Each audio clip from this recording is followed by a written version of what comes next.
সুপ্রভাত বন্ধুরা, আজ হলো 31 মে রবিবার।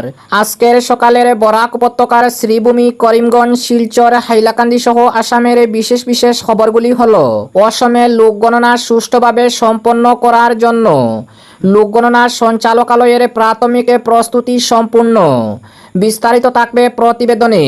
শ্রীভূমি, করিমগঞ্জ জেলার বিদ্যালয়গুলিতে প্রধানমন্ত্রী পোষণ যোজনার চাল বরাদ্দ।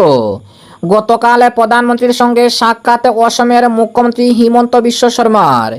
অসমের উন্নয়ন ও জনকল্যাণ কর্মসূচি নিয়ে আলোচনা। শিলচরে দলাইয়ে সড়কে দুর্ঘটনায় আহত হওয়া কিশোরের মৃত্যু। গতকাল হাইলাকান্দি জেলার কংগ্রেস কার্যালয়ের ঘটনায় রাজনৈতিক বিতর্ক ক্রমেই তীব্র আকার ধারণ। ঘটনায় বিধায়কের ভূমিকা থাকতে পারে বলে ইঙ্গিত আমিনুল হক লস্করের। দিব্যাঙ্গদের সেবা করা ঈশ্বরের কাজ, বললেন বিধায়ক মিলন দাস। মণিপুরে ট্রাক চালক হত্যার জেরে জাতীয় সড়ক অবরোধ, আটকে পড়ল শতাধিক পণ্যবাহী যান। এবং আসাম বিধানসভা সচিবালয়ের আর্থিক অনিয়মের অভিযোগের তদন্তের জন্য কমিটি গঠন করা হবে বলে অধ্যক্ষ রঞ্জিত কুমার দাসের প্রকাশ। তাহলে বিস্তারিত খবরে যাওয়ার আগে অবশ্যই ভিডিওটিতে একটি লাইক দিয়ে চ্যানেলটি সাবস্ক্রাইব করে পাশের বেল আইকনটি বাজিয়ে রাখবেন এবং ফেসবুক পেজে দেখে থাকলে পেজটি ফলো করে ভিডিওটি শেয়ার করবেন, যাতে সঠিক খবরগুলি সবার কাছে পৌঁছাতে পারে। এবার শুনুন আজকের খবরের বিস্তারিত। প্রথম খবর, অসমে লোকগণনা সুষ্ঠুভাবে সম্পন্ন করার জন্য লোকগণনা সঞ্চালকালয়ের প্রাথমিক প্রস্তুতি সম্পূর্ণ। অসম রাজ্যে আসন্ন লোকগণনা সুষ্ঠুভাবে সম্পন্ন করার জন্য লোকগণনা সঞ্চালকালয়ের প্রস্তুতি প্রায় সম্পূর্ণ করেছে। এর জন্য 85,000 গণনাকারী আধিকারিক নিয়োগ করা হয়েছে। লোকগণনার পরিপ্রেক্ষিতে আগামী 31 মার্চ পর্যন্ত এই গণনাকারী আধিকারিকদের বদলির ক্ষেত্রে বাধানিষেধ আরোপ করা হয়েছে। এ সম্পর্কে গৃহ মন্ত্রণালয়ের জরুরিপত্র লাভ করার পর কর্মচারী বিভাগ, সাধারণ প্রশাসন বিভাগের সচিব এবং সব জেলা আয়ুক্তদের নির্দেশ প্রেরণ করেছে। অসম রাজ্যে আগামী 2 আগস্ট থেকে আরম্ভ হওয়া প্রথম পর্যায়ের লোকগণনার জন্য জেলায় জেলায় গৃহ তালিকা ও গৃহ গণনা সম্পর্কিত প্রশিক্ষণ আরম্ভ হয়েছে। আগামী 17 আগস্ট থেকে লোকগণনাকারী আধিকারিকরা ঘরে ঘরে গিয়ে জনগণনা করবেন। এই প্রক্রিয়া 15 সেপ্টেম্বর পর্যন্ত চলবে। দেশের ষোড়শ ও স্বরাজ পরবর্তী ভারতের 8ম লোকগণনায় সামাজিক অবস্থা ও জাতিগত গণনাকে ধরে জনসংখ্যা ও গৃহ গণনা অন্তর্ভুক্ত করা হবে। প্রথম পর্যায়ে গড়ের তালিকা প্রস্তুত করা হবে এবং দ্বিতীয় পর্যায়ে জনসংখ্যার গণনা করা হবে। এর জন্য আগামী বছরের 1 এপ্রিলকে বৃত্তিবর্ষ তারিখ হিসাবে নির্ধারণ করা হয়েছে। দেশে এবার প্রথমবারের জন্য সম্পূর্ণ ডিজিটাল প্রক্রিয়ায় লোকগণনা হবে। লোকগণনার এই প্রক্রিয়ায় অ্যান্ড্রয়েড এবং iOS মোবাইল অ্যাপের মাধ্যমে তথ্যসমূহ সংগ্রহ করা হয়েছে। এবারের লোকগণনায় স্বগণনার বিকল্প ব্যবস্থা করা হয়েছে। লোকগণনায় জনসাধারণ 16টি ভাষায় তথ্য দিতে পারবে। অপরদিকে শ্রীভূমি, করিমগঞ্জ জেলার বিদ্যালয়গুলিতে প্রধানমন্ত্রী পোষণ যোজনার চাল বরাদ্দ। শ্রীভূমি, করিমগঞ্জ জেলার বিদ্যালয়গুলিতে এপ্রিল, মে ও জুন মাসের প্রধানমন্ত্রী পোষণ যোজনার চাল বরাদ্দ করা হয়েছে। নিম্ন প্রাথমিক অর্থাৎ এলপি এবং ক শ্রেণীর পড়ুয়াদের জন্য 100 গ্রাম করে চাল বরাদ্দ করা হয়েছে এবং উচ্চ প্রাথমিক স্কুলগুলির ছাত্রছাত্রীদের জন্য 150 গ্রাম করে চাল বরাদ্দ করা হয়েছে। এপ্রিল মাসের 19 দিন, মে মাসের 24 দিন এবং জুন মাসের 25 দিনের চাল বরাদ্দ করা হয়েছে বলে জেলা আয়ুক্তের এক আদেশে জানানো হয়েছে। অপরদিকে গতকাল প্রধানমন্ত্রীর সঙ্গে সাক্ষাৎ করলেন অসমের মুখ্যমন্ত্রী হিমন্ত বিশ্ব শর্মা।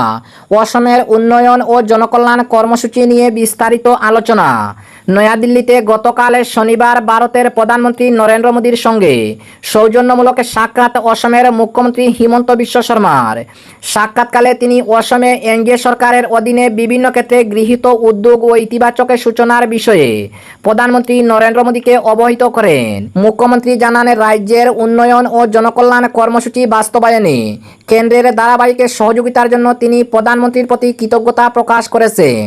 পাশাপাশি আগামী দিনগুলোতে অসমের সার্বিক অগ্রগতির স্বার্থে প্রধানমন্ত্রী নরেন্দ্র মোদীর আশীর্বাদে দিক নির্দেশনা ও সমর্থন কামনা করেছেন। সাক্ষাতের পর অসমের মুখ্যমন্ত্রী হিমন্ত বিশ্ব শর্মা এক স্যান্ডেলে বলেন, প্রধানমন্ত্রীর সঙ্গে সাক্ষাৎ করতে পেরে তিনি গর্বিত ও সম্মানিত বোধ করেছেন। রাজ্যের উন্নয়নের লক্ষ্যে কেন্দ্র ও রাজ্যের সমন্বিত প্রচেষ্টা ভবিষ্যতেও অব্যাহত থাকবে বলে তিনি আশাবাদ ব্যক্ত করেন। অপরদিকে শিলচরে দলাইয়ে সড়ক দুর্ঘটনায় আহত হওয়া কিশোরের মৃত্যু। ভয়ঙ্কর সড়ক দুর্ঘটনায় গুরুতর আহত হয়ে 3 দিন মৃত্যুর সঙ্গে লড়াই করার পর অবশেষে প্রাণ হারালো শিলচরে দলাইয়ের মথুরাপুর জিপির অন্তর্গত বিষ্ণুপুর গ্রামের কিশোর রাজীব হোসেন লস্কর। শনিবার শিলচরে মেডিকেল কলেজ ও হাসপাতালে চিকিৎসাধীন অবস্থায় তার মৃত্যু হয়। এ ঘটনায় এলাকা জুড়ে শোকের ছায়া নেমে এসেছে। জানা গেছে, গত বুধবার রাজনগর এলাকায় একটি ভয়াবহ বাইক দুর্ঘটনার শিকার হয় রাজীব। সে একটি বাইকের পেছনে বসা ছিল। দুর্ঘটনার পর স্থানীয় বাসিন্দারা তাকে উদ্ধার করে শিলচরের দলাই প্রাথমিক স্বাস্থ্যকেন্দ্রে নিয়ে যান। সেখানে প্রাথমিক চিকিৎসার পর তার শারীরিক অবস্থার অবনতি ঘটলে উন্নত চিকিৎসার জন্য তাকে শিলচর মেডিকেল কলেজ ও হাসপাতালে স্থানান্তর করা হয়। চিকিৎসকদের সর্বাত্মক প্রচেষ্টা সত্ত্বেও গতকাল শনিবার সে শেষ নিঃশ্বাস ত্যাগ করে। রাজীবের মৃত্যুর খবরে ছড়িয়ে পড়তেই বিষ্ণুপুর সহ আশেপাশের এলাকায় নেমে আসে গভীর শোকের ছায়া। আত্মীয় স্বজনে, বন্ধু বান্ধব ও এলাকাবাসীর মধ্যে শোক ও বেদনার আবহ সৃষ্টি হয়েছে। স্থানীয় সূত্রে জানা গেছে, রাজীব হোসেন লস্কর ছিল পরিবারের একমাত্র পুত্র এবং সংসারের প্রধান উপার্জনক্ষম সদস্য। তার বাবা রফিকুদ্দিন লস্কর দীর্ঘদিন ধরে অসুস্থতাজনিত কারণে শয্যাশায়ী। ফলে পরিবারের যাবতীয় দায়িত্ব রাজীবের কাঁধেই ছিল। রাজীব পড়াশোনার সঙ্গে অর্থ রোজগার করে পরিবার চালাতো। তার আকস্মিক মৃত্যুতে পরিবারটি চরম অনিশ্চয়তা ও আর্থিক সংকটের মুখে পড়েছে। এলাকাবাসী শোক সন্তপ্ত পরিবারের প্রতি সমবেদনা জানিয়েছেন এবং তাদের পাশে দাঁড়ানোর আহ্বান জানিয়েছেন। অপরদিকে গতকাল হাইলাকান্দি জেলার কংগ্রেস কার্যালয়ের ঘটনায় রাজনৈতিক বিতর্ক ক্রমেই তীব্র আকার ধারণ। ঘটনায় বিধায়কের ভূমিকা থাকতে পারে বলে ইঙ্গিত আমিনুল হক লস্করের। হাইলাকান্দি জেলা কংগ্রেস কার্যালয়ের রাজীব ভবনে অনুষ্ঠিত নির্বাচনী ফলাফলে পর্যালোচনা সভাকে কেন্দ্র করে সৃষ্ট উত্তেজনার ঘটনায় রাজনৈতিক বিতর্ক ক্রমেই তীব্র আকার ধারণ করেছে। গতকাল শনিবার হাইলাকান্দি থেকে শিলচরে ফিরে জেলা কংগ্রেস কার্যালয় ইন্দিরা ভবনে সাংবাদিক সম্মেলন করে সুনাইর কংগ্রেস বিধায়ক আমিনুল হক লস্কর ঘটনার নেপথ্যে আলগাপুরে কাটলিছড়া কেন্দ্রের বিধায়ক জুবাইর নাম মজুমদারের প্রত্যক্ষ বা পরোক্ষ ভূমিকা থাকতে পারে বলে সন্দেহ প্রকাশ করেন তিনি। আমিনুল হক লস্করের দাবি, পর্যালোচনা সভায় যুব কংগ্রেসের এক পদাধিকারী জাহানুদ্দিন বড়বুইয়া বক্তব্য রাখতে গিয়ে প্রদেশ কংগ্রেস সভাপতি গৌরব গগৈয়ের বিরুদ্ধে অভিযোগ তুলেন। তিনি বলেন, ওই মন্তব্যের প্রতিবাদ করতেই কয়েকজন কর্মী উত্তেজিত হয়ে ওঠেন এবং সবার পরিবেশ অশান্ত হয়ে পড়ে। তার অভিযোগে বিশৃঙ্খলা সৃষ্টিকারীদের মধ্যে অনেকেই অতীতেও দলীয় প্রার্থীর বিরুদ্ধে কাজ করেছিলেন। ঘটনার সঙ্গে জুবাইর নামের কোনো যোগসূত্র রয়েছে কিনা তাও খতিয়ে দেখার দাবি জানিয়ে আমিনুল বলেন, বিষয়টি নিয়ে তিনি প্রদেশ কংগ্রেসের নেতৃত্বের কাছে বিস্তারিত রিপোর্টে জমা দেবেন। একই সঙ্গে তিনি মন্তব্য করেন, আলগাপুরে কাটলিছড়া আসনে কংগ্রেসের জয় সাধারণ ভোটারদের সমর্থনের ফল। এদিকে ইন্দিরা ভবনের বাইরে আমিনুলের সমর্থক কংগ্রেস কর্মীদের একাংশ জুবাইর নামের বিরুদ্ধে বিক্ষোভ প্রদর্শন করেন। বিক্ষোভকারীরা তার বিরুদ্ধে দলবিরোধী কর্মকাণ্ডের অভিযোগ তুলে স্লোগান দেন এবং কংগ্রেসকে দুর্বল করার ষড়যন্ত্রের অভিযোগও আনেন। ঘটনাকে কেন্দ্র করে দলীয় অন্দরে নতুন করে চাঞ্চল্যের সৃষ্টি হয়েছে। অপরদিকে দিব্যাঙ্গদের সেবা করা ঈশ্বরের কাজ, বললেন বিধায়ক মিলন দাস। দিব্যাঙ্গ মানুষের সেবা করা মানে ঈশ্বরের সেবা, এই বার্তাই তুলে ধরলেন হাইলাকান্দির বিধায়ক ডক্টর মিলন দাস। গতকাল শনিবার হাইলাকান্দি ইটিসিতে ভারত সরকারের সামাজিক ন্যায় ও অধিকার মন্ত্রকের অধীনে গৌহাটিস্থিত কম্পোজিট রিজনাল সেন্টার এর উদ্যোগে এবং সর্বভারতীয় দিব্যাঙ্গজন সহায়ক সামাজিক সংগঠনের সক্ষম এর সহযোগিতায় দিব্যাঙ্গদের অধিকার, সুযোগ ও সুবিধা পুনর্বাসন নিয়ে এক সচেতনতামূলক সভার আয়োজন করা হয়। অনুষ্ঠানে জেলার শতাধিক অঙ্গনওয়াড়ি কর্মী অংশগ্রহণ করেন। প্রধান অতিথি হিসাবে উপস্থিত থেকে বিধায়ক ডক্টর মিলন দাস অঙ্গনওয়াড়ি কর্মীদের প্রতি আহ্বান জানান যাতে তারা সরকারের দিব্যাঙ্গ কল্যাণমূলক প্রকল্পগুলির তথ্য তৃণমূল স্তরে পৌঁছে দেন। একই সঙ্গে তিনি অঙ্গনওয়াড়ি কর্মীদের সাম্মানিক বৃদ্ধির দাবিও বিধানসভায় উত্থাপন করবেন বলে আশ্বাস দেন। দিব্যাঙ্গদের কল্যাণে নিরলসভাবে কাজ করে চলা সক্ষমের ভূয়সী প্রশংসাও করেন তিনি। অনুষ্ঠানে বিভাগীয় কর্তৃপক্ষের পক্ষ থেকে বিধায়ককে সংবর্ধনা জানানো হয়। অপরদিকে মণিপুরে ট্রাক চালক হত্যার জেরে জাতীয় সড়ক অবরোধ, আটকে পড়ল শতাধিক পণ্যবাহী যান।